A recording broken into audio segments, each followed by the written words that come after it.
On this episode of the Reynolds Team Podcast, I have Realtor Sven Frisell with me to discuss pricing and negotiations in real estate.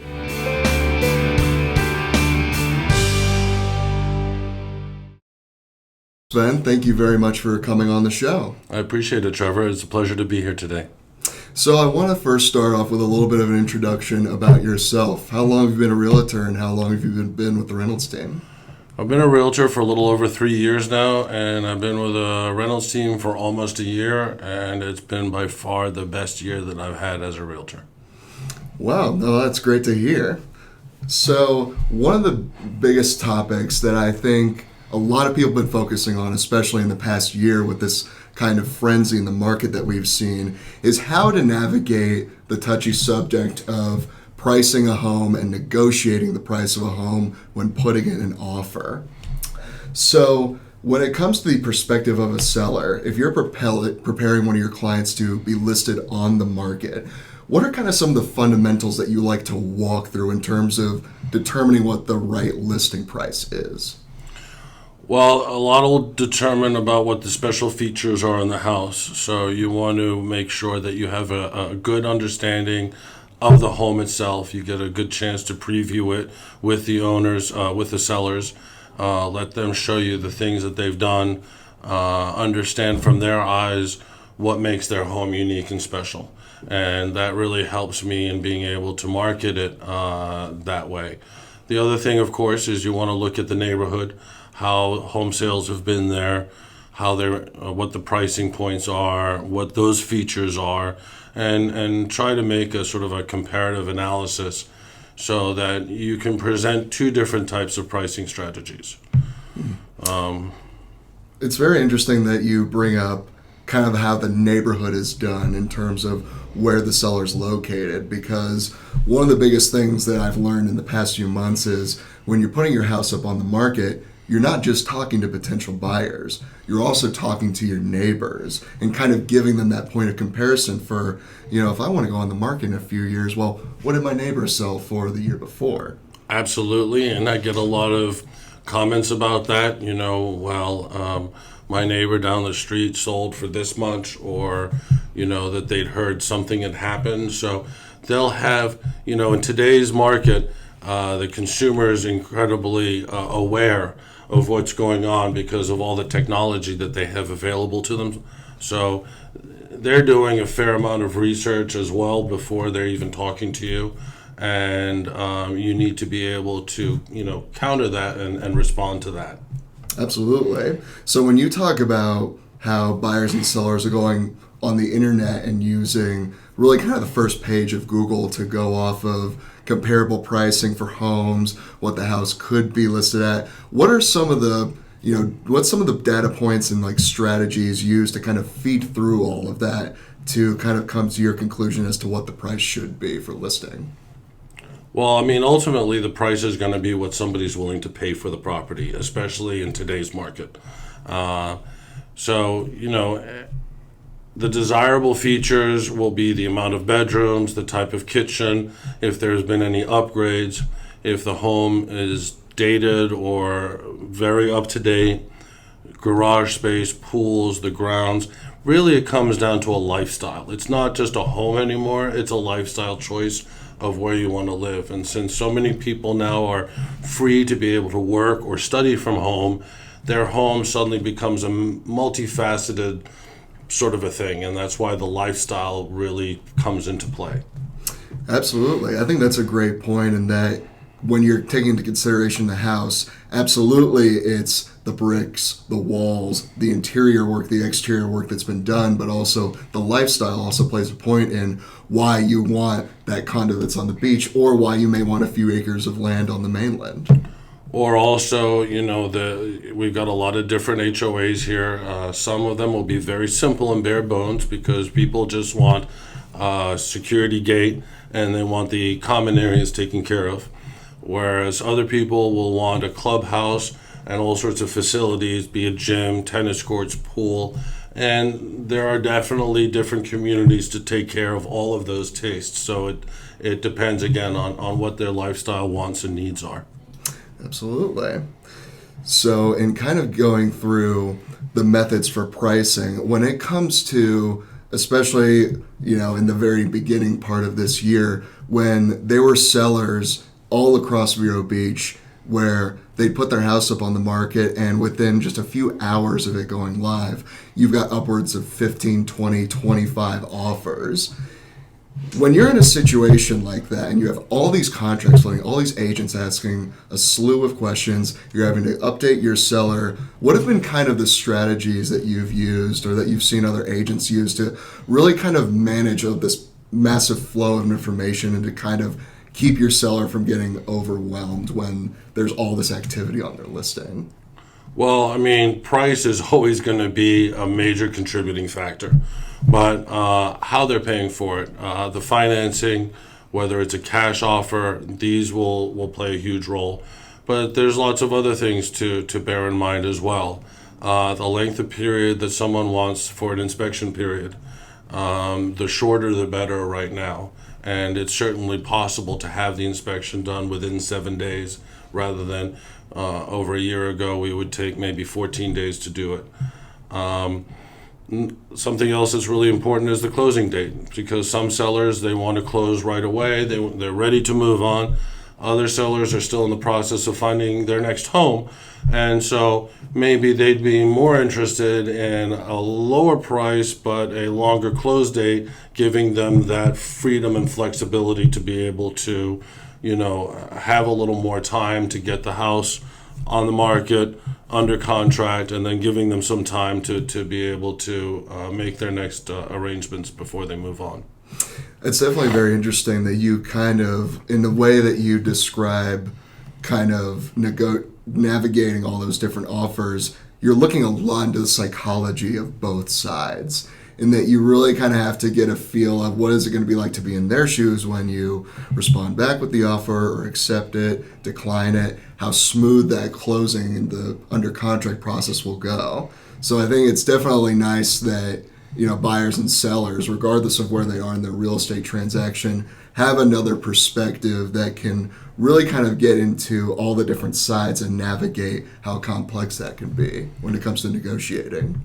Yeah, and something that's happened this past year, which I think is really interesting, is that because of the ability to do virtual tours, because a lot of people are making a decision to buy a home without actually physically having been in the home to see it, that comes into play too, because sellers are becoming very aware,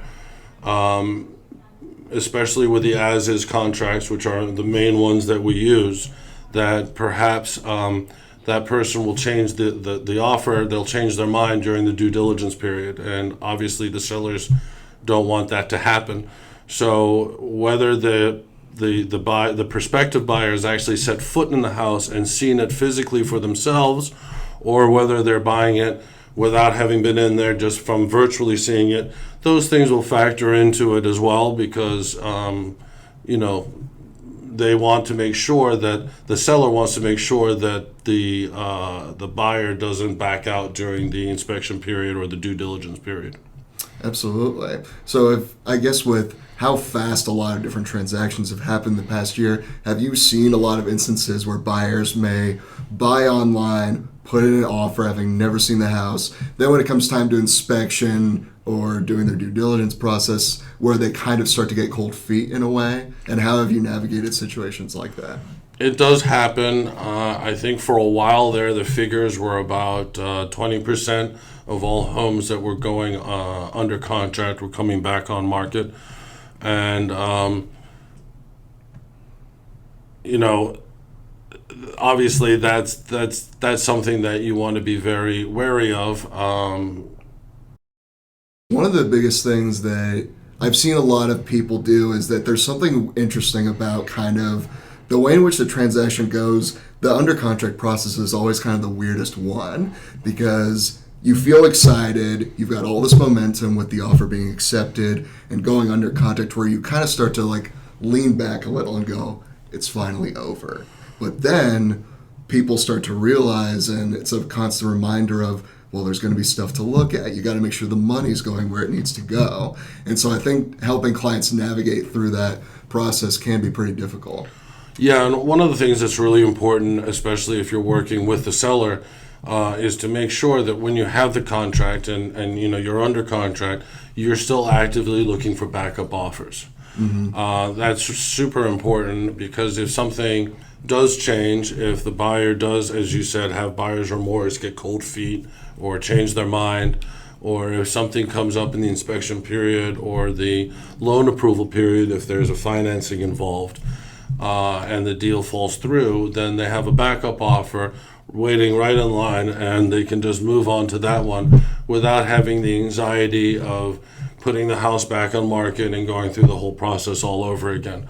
So the same thing for my buyers that I work with. If there's a house that they really love and they miss out on the opportunity because somebody else had their offer accepted beforehand, I always advise them to do a backup offer, and I've actually had quite a lot of success with backup offers. So for both sides, it's definitely a worthwhile exercise to go through if they love the house.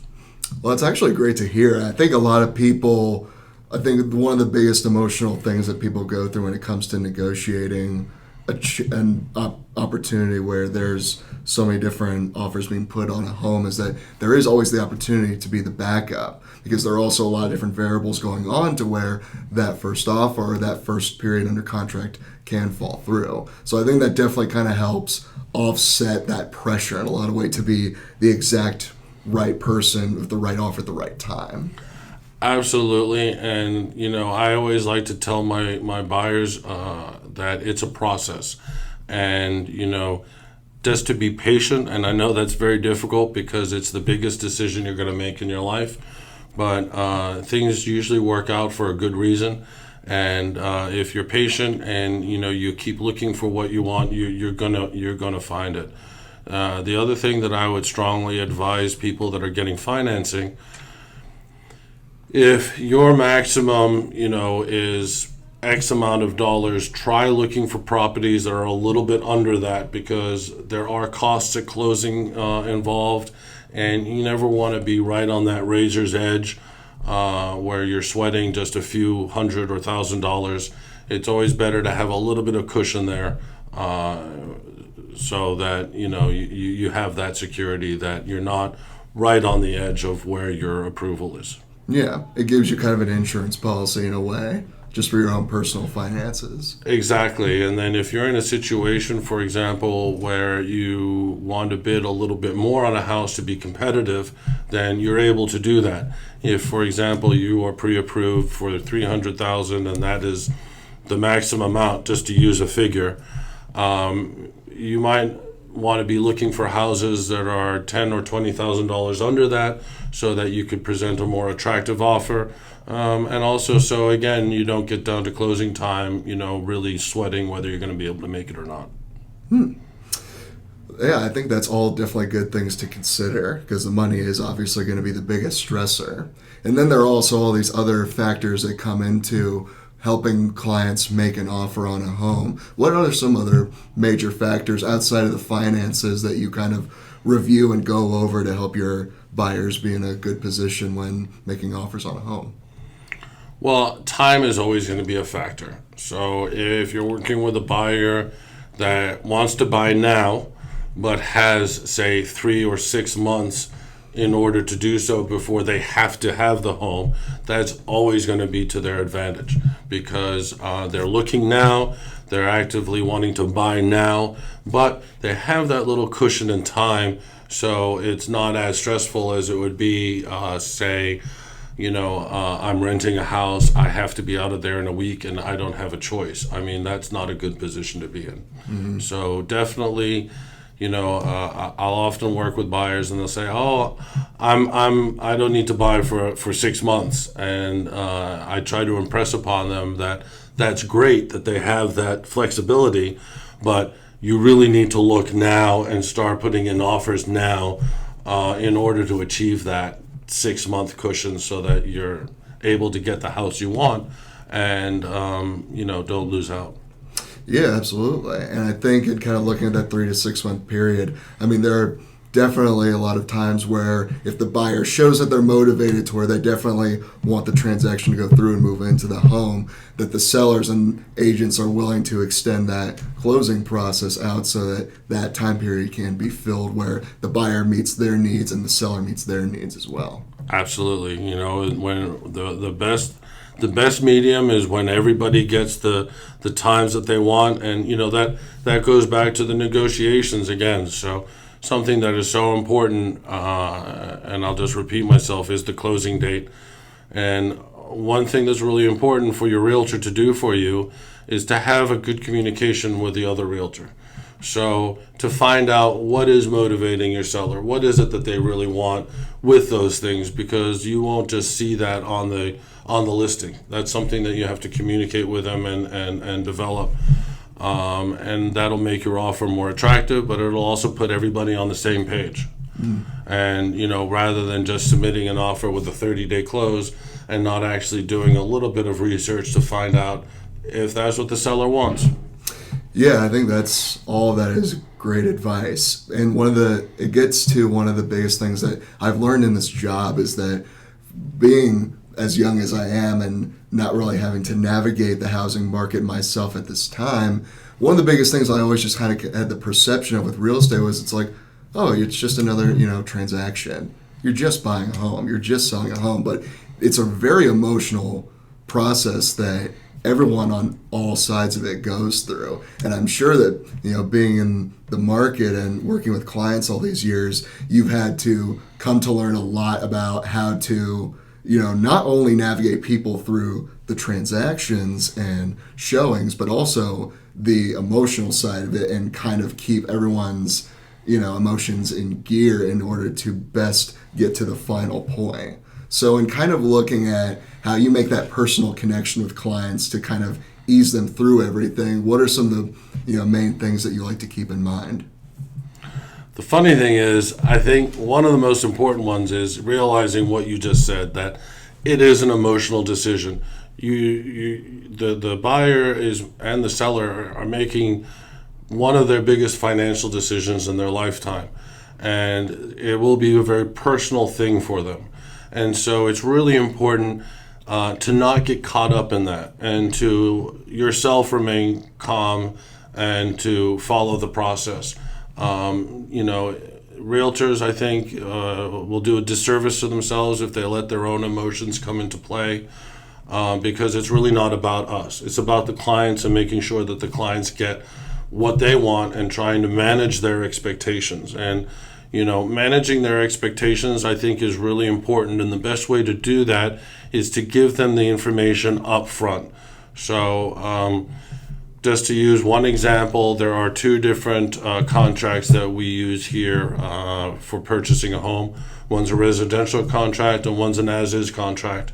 Most people use the as-is contract, but I always make sure in the very beginning to go over both contracts, to explain to people what the pros and cons are of those, and just to be honest with them and upfront with them, so that they manage their expectations, so they don't reach a point like at the end of inspection where they have a unrealistic expectation only because their realtor didn't explain to them what's going to happen. And I think that's really important.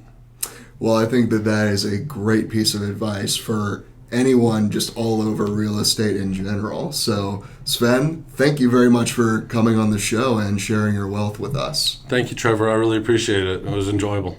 And stay tuned for more episodes of the Reynolds Team Podcast.